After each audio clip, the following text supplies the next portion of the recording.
주님께서 여러분과 함께 또한 사제의 영과 함께 마르코가 전한 거룩한 복음입니다. 주님 영광 받으소서. 1장 1절에서 8절까지의 말씀이 봉독됩니다.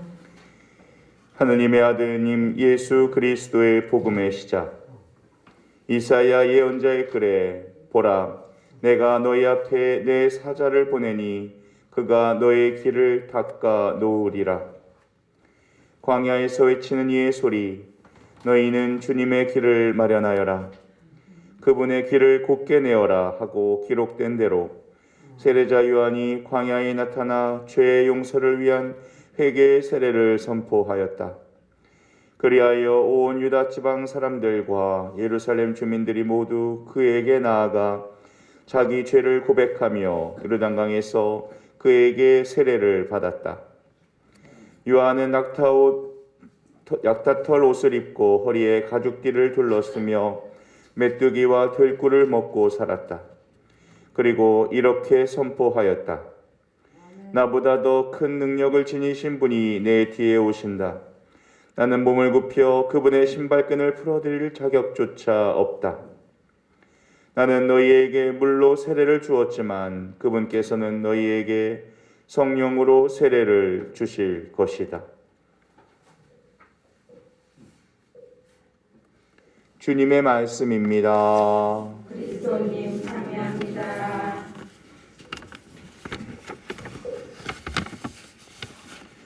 스위스의 한 작가는 인생 말년에 자기 80년 동안의 삶을 양으로 계산하여 글로 쓴 것이 있습니다. 80년 동안 잠자는 시간이 26년이었대요.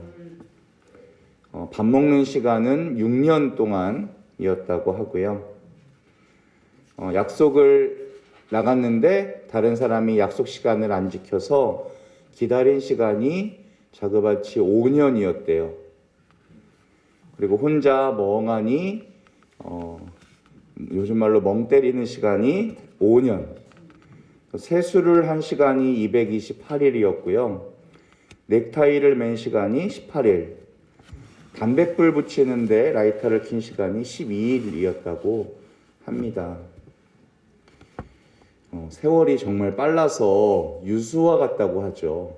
막 흐르는 급물살 같다고 합니다. 우리가 새해를 선물 받고 설레고 감사하던 때가 정말 엊그제 같아요. 근데 이제는 달력의 마지막만 남아 있습니다. 유수와 같은 세월 속에서 우리가 알차게 보낸 시간도 물론 있겠지만 멍하니 공상하면서 지낸 낭비의 시간들도 분명히 있습니다. 우리 신앙인에게 있어서 그 시간이 깨어 기도한 시간이었다면 얼마나 좋았을까라는 생각도 듭니다. 오늘은 두 번째로 맞이하는 대림주일로서 회개의 초가 밝혀졌다라고 말씀드렸습니다. 그래서 오늘 주일 복음은요, 3년 동안 계속 다른 복음인데 그 공통된 주제는 바로 회개에 대한 주제입니다. 이번 2021년도가 시작된 나해에서는 세례자 요한의 회개 이야기가 나옵니다. 당시 이스라엘에는 죄를 사하는 방법이 굉장히 까다롭고 복잡했어요. 속죄 제사라고 했는데 속죄제를 바치기 위해서는 돈도 많이 들었고 복잡한 과정이 필요했습니다. 이런 상황에서 세례자 요한이 나타나서 외치는 말이 있었어요. 요르단 강 물에 들어가서 씻으면 된다라는 거였어요. 그러면 거의 모든 죄가 사해질 거라는 외침이었거든요. 그 당시에 가난하고 무지했던 사람들에게 굉장히 놀라운 이야기였어요, 이것은. 그래서 세례자 요한에게 막 몰려왔어요. 세례자 요한은 분명히 이렇게 말합니다. 물에 들어가 씻으면 죄가 사해질 거라고. 근데 거기에는 조건이 있었어요. 그냥 들어가 씻기만 하면 되는 게 아니라 뭘 해야 되느냐? 물에 들어가기 전에 회개를 해야 된다는 거였어요. 지난날의 잘못을 버리고 새 삶을 살겠다고 결심하는 것, 그게 필요했어요. 그래서 사람들은 그렇게 했습니다. 그 단순한 동작을 통해서 사랑의 하느님을 만나게 되는 거예요. 회개는 이렇게 은총과 만남과 관계가 있어요. 하느님께 나아가기 위한 준비 운동이 바로 회개입니다. 그러니 계속해서 후회하고 뉘우치는 것을 반복하는 것은 회개의 본질이 아니에요. 새로운 시작이 더 중요한 거예요. 우리 인생길은 어쩔 수 없이 잘못 가게 되어 있거든요. 하지만 같은 잘못을 반복하지 않기 위해서 노력하는 것, 그게 회개입니다. 우리 인간은 결국 자기 자신을 버려야 하는 존재예요. 죽음은 내 모든 것을 다 버리는 순간이잖아요. 우리 노화된다는 거, 우리가 늙어간다는 것은 세상에 대한 재미를 조금씩 버려가는 거죠. 우리 어르신들 예전에는 정말 맛있던 음식도 맛이 없게 느껴질 수가 있죠. 네. 엄청나게 재밌었던 것들도 이제 그다지 재미가 없어요. 맞아요. 너무나 보고 싶었던 것들이 이제는 보고 싶지 않아질 수도 있고요. 새로운 것들이 보고 싶어질 수도 있어요. 전반적으로 봤을 때 세상에 대한 흥미나 재미가 조금씩 없어져요. 그래서 결국에 우리가 늙음은 모든 것들을 다 버리고 떠나가는 것이 우리 인생이라는 것을 가르쳐주고 있는 거예요. 너무 억울하잖아요. 이제 막 10대, 이제 막 20대 젊은이가 세상이 너무 재밌고 너무 흥미로운데 갑자기 세상을 떠나면 우리는 안타까워 하잖아요. 그래서 하느님께서는 우리들로 하나씩 버리도록 하셨어요. 그게 바로 늙어간다는 거예요. 마침내 육신마저 다 버리고 세상을 떠나도록 그렇게 만드셨어요. 그렇게 창조하셨지만 우리는 여전히 모든 관심이 다 내 자신에게 있어요. 항상 내 자신이 중심이 되어야 하고 다른 사람보다 좀 나아야 되고 인정받아야 되고 편하게 잘 살아야 되는 습성이 있어요. 그런데 회개라는 것은 그렇게 나에게 집중된 관심을 하느님께로 돌리는 거라는 거예요. 내 삶의 방향을 나에게서 하느님께로 돌리는 거. 내 삶에 나를 중심에 놓는 것이 아니라 하느님을 내 삶의 중심에 모시는 것. 그게 바로 회개예요. 그렇게 되면 나는 주님의 도구가 됩니다. 그분이 이루시는 이 멋진 창조 사업에 나는 하나의 큰 일꾼이 돼요. 하느님께서 그러다가도 나를 거두시면 지금이라도 갈 수밖에 없다. 이거를 내가 인정하는 거예요. 그러니 나는 늘 하느님 앞에서 겸손할 수밖에 없죠.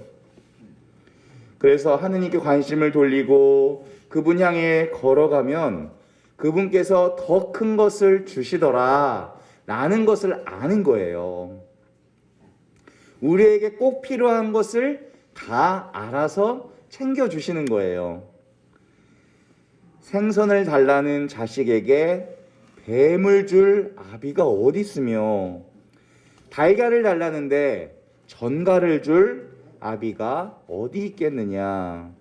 너희가 악하면서도 자녀에게 좋은 것을 줄 알거든 하늘에 계신 아버지께서야 구하는 사람에게 더 좋은 것 곧 무엇을 주신다고요?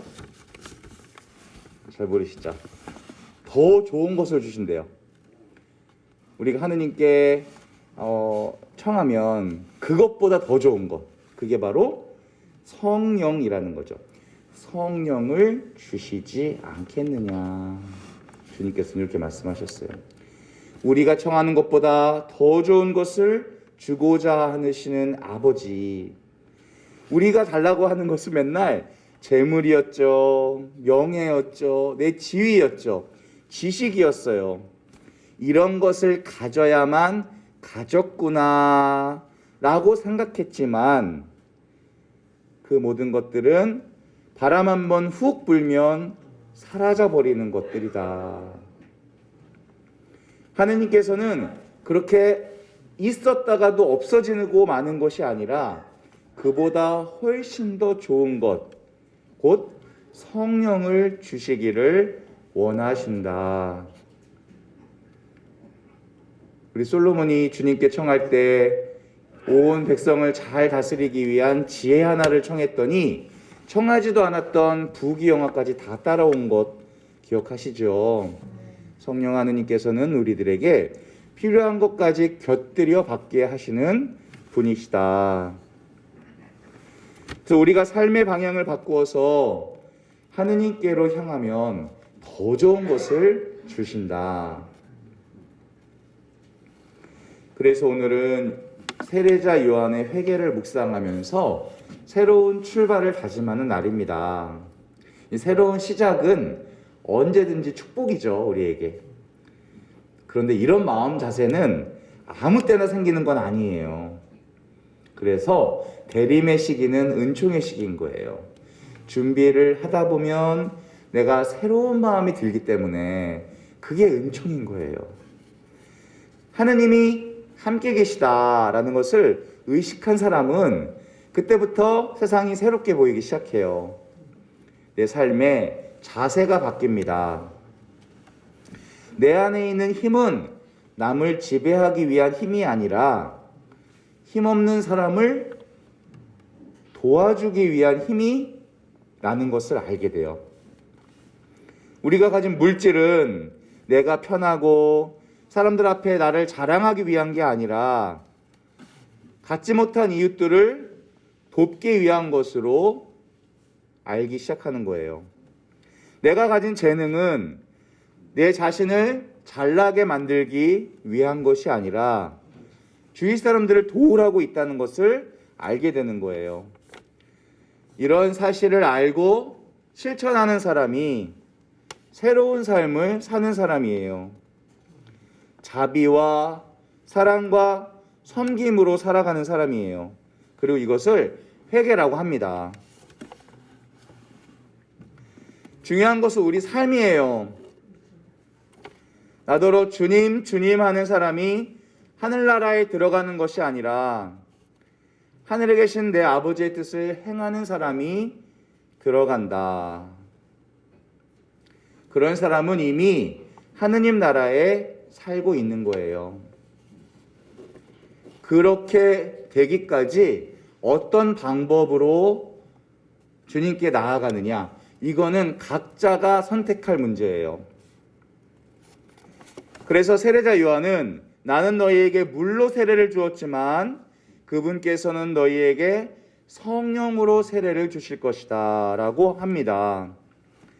물로 베푸는 세례는 우리가 물속에 잠기면서 하느님을 모르고 살았던 과거에 죽고 물에서 다시 나오면서 하느님과 함께 새 삶을 살겠다고 약속하는 거예요. 하지만 성령으로 받는 세례는 하느님 숨결이 우리 자신 안에 그냥 함께 살아가시는 거예요. 그러니 우리는 물로 받는 세례를 받았죠. 그리고 동시에 성령의 세례도 같이 받았어요. 이제부터는 내 죄와 과거에 죽고 하느님과 함께 사는 새 삶을, 하지만 그분의 모습으로, 자비와 사랑의 모습으로 살아가기를 다짐해야 될 것입니다. 아멘.